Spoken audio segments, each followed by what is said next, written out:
Hey guys, that's Steve back again. Just adding a little bit more to the helping to shave the hour off my Ironman time.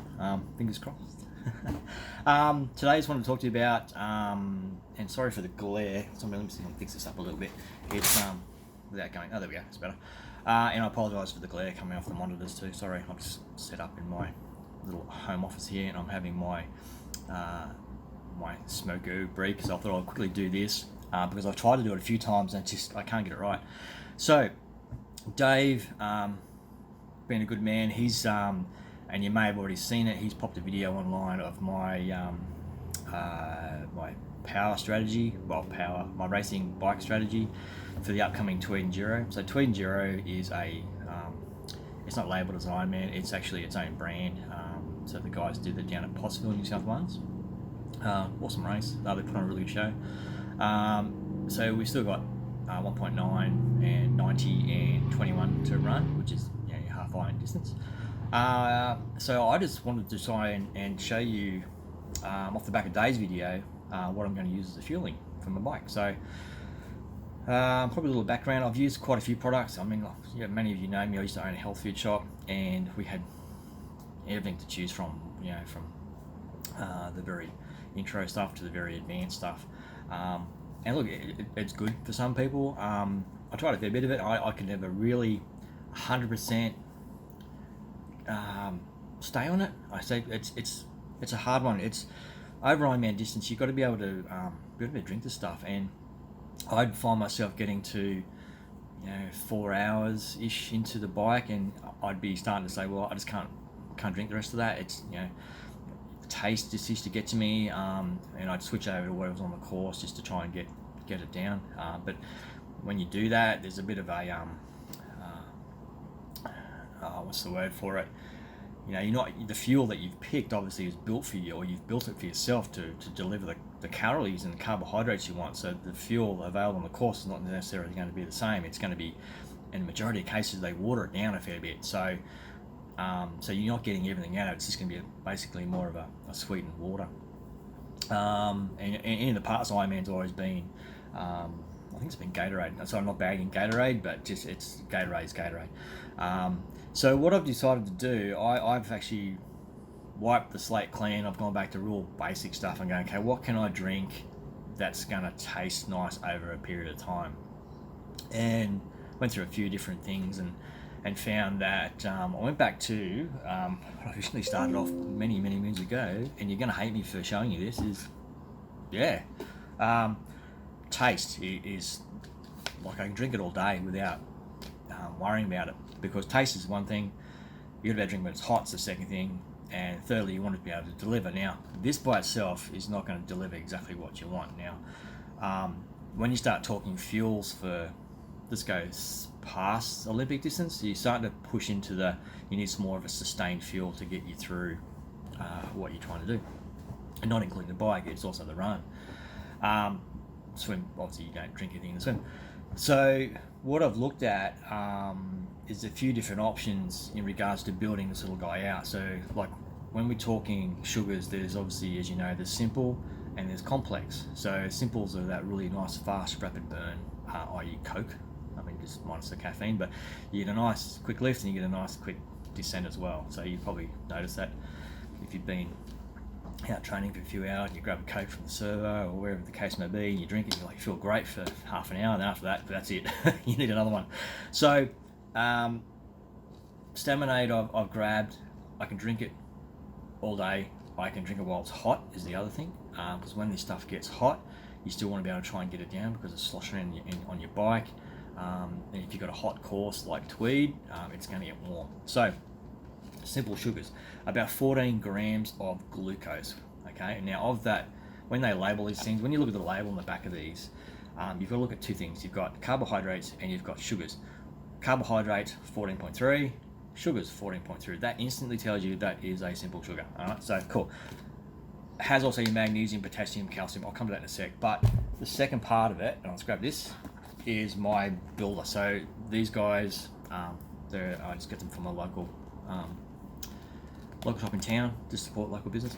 Now these, when you turn the label around, I don't know if you can see that, So it delivers carbohydrate, but see your sugar. So you got 38 grams of carbs and 0.8. So this falls into the bracket of your complex carbs.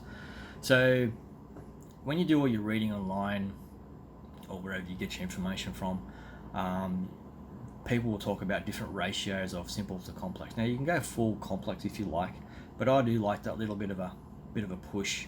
The instant. So when you drink it, within that 5-10, you're getting a little bit of a hit. But then you want the complex, the maltodextrin, which I've picked here, to actually deliver the rest of the part, so that extended part. So you want to sort of build that together. Now, some of the stuff I've read, they talk between 70-30, 60-40 is roughly where these guys play around. And the companies that build this stuff, if you go and have a look on their label, they're pretty much the same. So I'm going to be using Staminade for my 30% and my maltodextrin for my 70%.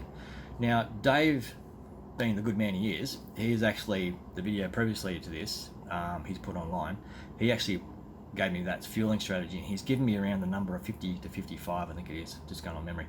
So I've got to be putting that into my system every hour on the bike. So he's given me I think we worked on 180 watts, which is 85%. Don't laugh at you guys, they're actually better cyclists than me. That's all I can push. So I'm going to be rolling around at that 180 watts, and of that 180 watts, the course is going to be roughly for me about 2:45 in time. So I've got to be 2 and a bit hour, or 2 and 3/4 hours on fuels. So I've got to be putting in that 50 to 55 per hour, which is fine. It's great, and I can play around with that too. So I know that 38 grams and the serving of that is pretty much going to be it for the hour. So I'm pretty much spot on there, and that's going to be the simple bit. Doing the race is going to be the hard bit, always is. Now that I'll carry that over to the run as well. So I'll take a little hand flask that I normally carry with me. I'll take that and I'll fill that, a same ratio, and I'll just sip on that throughout the run, because I tend to get a bit of a stitch. And thank goodness I figured out how to fix it, but it still happens, and I haven't been able to sort of like wipe it completely. So I just got to be bearable on that. Now back to electrolytes. Right, so this guy still won't deliver. Sorry, Staminade, you still won't deliver what electrolytes I need, because I'm a really high sweater. I'll end up with a puddle of water underneath the bike when I'm on the wind trainer. So I've got to be pushing in the salts. I've got to be pushing in not necessarily too much magnesium, because you've got to be careful with the mags. Mag oxide, stay away from, especially in high loads. It's a really fast gastric emptier, mag oxide. So chelated magnesium, if you're going to go the high magnesiums, if you suffer from cramping, but salts are my big one. So I've grabbed some capsules, so a electrolyte capsule, and what I've done, I've actually grabbed some salt tablets, cracked them in half, and half a tablet inside each capsule, and I'll do that once on the bike and once on the run, just to basically to back this guy up a bit, because he just doesn't have enough in it for what I need. Maybe alright for some people, but like I said, I'm a high sweater, so I need those electrolytes. Now, those electrolytes do two things, especially the salt. It'll settle your gut, and also it'll actually give you a little bit of energy. I shouldn't say energy. I think it'll assist you through your run. Well, I find that anyway, because so many times I've been out the bike and I've been pushing limits just to try and test things and push yourself to make you obviously a better cyclist, so I can push more than 180 watts. And you find you get to a point where, they call it the bonk, but not really the bonk. It's more of a just you've run out of juice. And it's not necessarily the fueling you're putting in your body. It can be the electrolyte, and for me, it was the salt. I'd find that the salt would deplete that quickly.